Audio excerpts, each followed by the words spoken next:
Para kila sila motor. Isang oras? Kalahati. Tatry lang. 150 ka lang. Jin.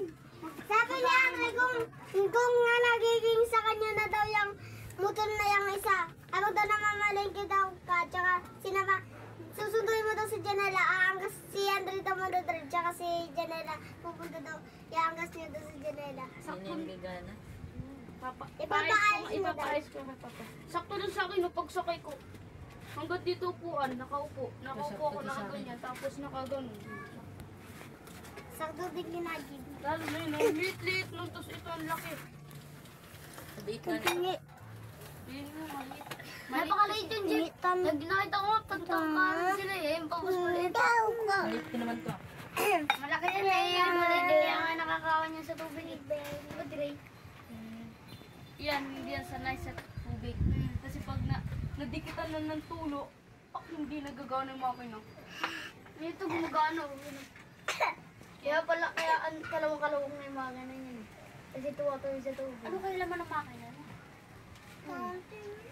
Yung paano kaya gumagana? Siguro may umiikot yan. Huwag ganyan lang, parang ilisi marami.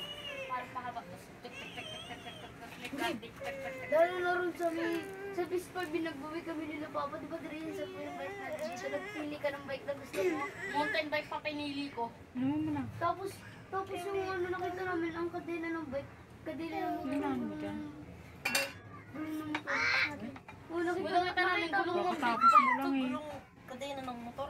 Kadena, yung bike ng isang lalaki, bike, kadena ng motor. Tapos yung pang nakabit ng kadena ng motor, malaki. Tapos dito pang bike, hinabaan lang niya, pinawilding na pa ganyan.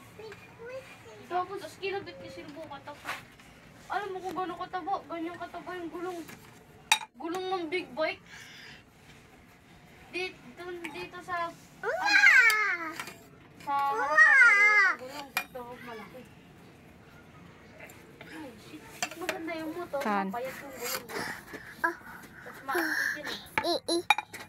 Yun. Tapos sa'yo na Yay. yung big bike na lang, ibenta ni sa'yo.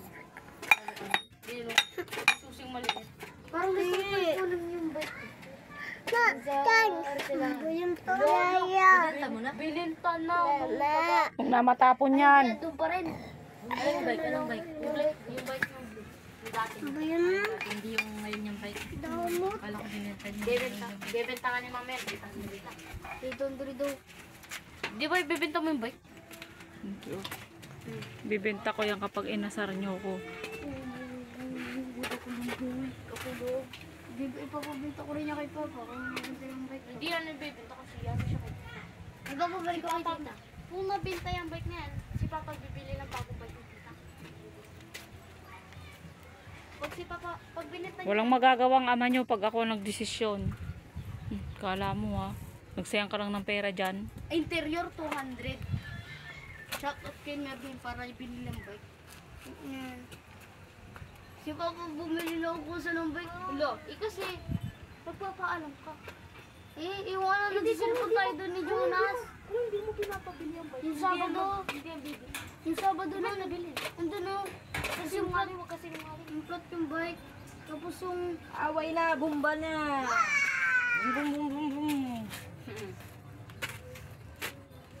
Papalagyan ko yung bike ni Melvin Tambucho.